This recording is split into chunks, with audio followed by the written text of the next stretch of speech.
A cruise missile does not choose. It is told a place and it goes there, and whatever is standing in that place when it arrives is what it destroys. If the aircraft taxied 200 meters an hour earlier, the missile does not care. It hits the map square, it hits the concrete, and then somebody writes in a report that an airfield was struck. A drone with a person behind it is a completely different animal. Somebody is sitting at a screen, watching a live picture come back from the nose of the machine. They can see the apron. They can see which airframe has the folded wings and the arrestor hook, which one is a tarp over nothing, which revetment holds the radar dish that is actually turning.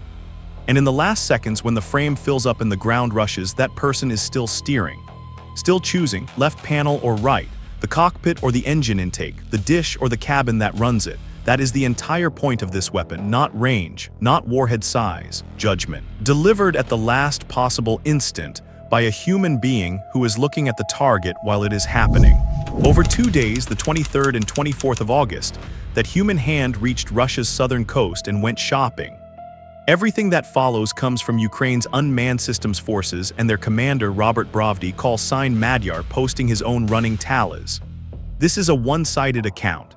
It is the strike force's own claim, not something Russia has confirmed, and Russia has confirmed almost nothing. What the strike force does put forward is objective control footage, gun camera video from the drones themselves for a great many of these, which is a harder currency than a press release. So take it as what it is, their count, their cameras, their word. By that count, the 23rd of August alone brought 14 targets. 3 of them were aircraft. Start with the one that matters most because of what it is and where it was standing. A Su-33 at Vidya-Zevo, on the Black Sea coast near Anapa. This is a naval fighter built for a carrier deck, and Russia does not have many. It is not a type you replace by opening a factory door. It sat there on the coast, and a Ukrainian operator flying from the Ukrainian side put a drone into it and watched the frame go white. Read that again with the craft in mind. Not an airfield near Anapa was attacked. A specific Su-33. Somebody looked at it, recognized it for what it was, and chose it over everything else in shot. On the same ground, in the same wave. The strike force says a Mi-29 went the same way. And so did an Orion, Russia's strike and reconnaissance drone. 3 airframes at one coastal site, and the third of them is worth pausing on because an Orion is itself a set of eyes. It is the machine Russia uses to find things and to loiter over them. It was found first by a cheaper machine with a better operator, sitting still on its own ground. Then the air defense, and this is where the pattern gets interesting. A Tor short-range surface-to-air system at Pudavi in Rostov Oblast, a Pantsir at Yeysk on the Azov coast. At Gelendzhik on the Black Sea, an S-400 position. The long-range battery. The high end of Russia's air defense, the system that is supposed to own the sky for 100 kilometers in every direction. Hit by a machine flown in at low level by a person on a video link. Consider the arithmetic of that for a moment, purely as engineering. The S-400 is designed to reach out and remove aircraft, ballistic threats, big fast things at altitude. The Tor and the Pantsir exist precisely to cover it against the small, low, slow, close-in stuff. Because the big system cannot defend itself against a target that is beneath its dignity.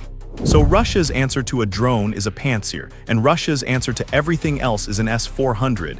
And in this 2-day window, the strike force says it took the long-range battery and both classes of the short-range guns that were meant to be the answer. In the same sweep, on the same coastline, and then the radars. 12 of them across the 2 days by the strike force's own accounting.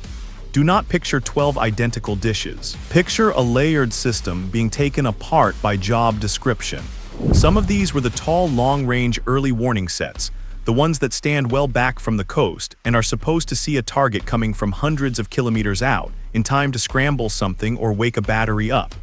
Some were the low-altitude detection sets, and that is the specific, painful one.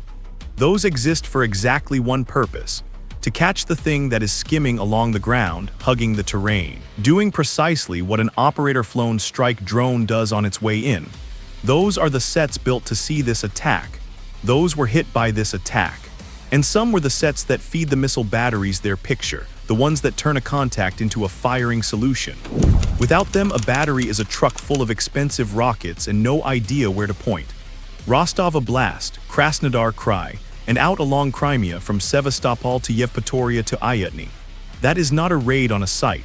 That is a belt of vision along an entire southern coastline being erased, one dish at a time, each one selected by a person watching a screen. The second day, the 24th, extended the same logic inland and sideways. Another MiG-29, this one at Dalatinka, at the Milerovo airfield in Rostov Oblast, which is not on the coast at all. More radars, low-altitude sets and early warning sets across Rostov and out to Crimea again. A solid rocket fuel plant at Kamensk-Tinsky, which is the industrial root of the whole missile problem rather than a missile itself.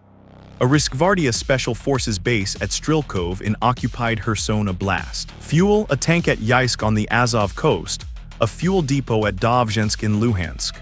And then a set of targets that shows exactly how well Ukraine understands its own war, because they are all about drones.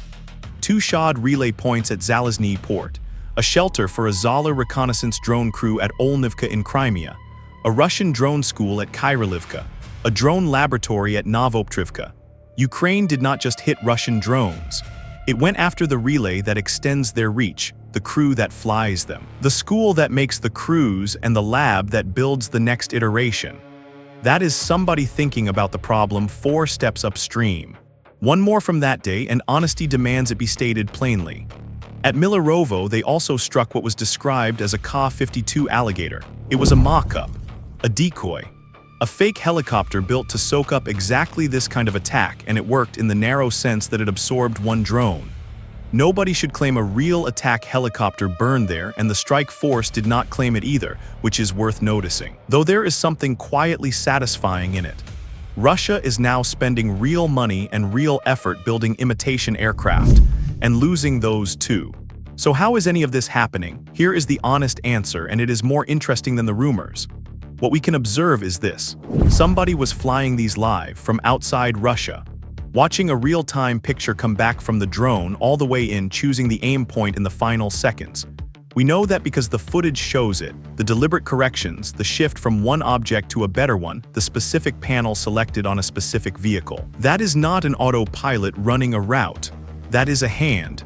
We can also observe that the control link held over Russian territory above concentrations of Russian air defense in an environment saturated with jamming. The picture kept coming back and the commands kept going forward, long enough to finish the job on target after target across 2 days. One more thing is visible on the machines themselves. The airframes carry Fire Point markings, Ukraine's own long-range strike drone.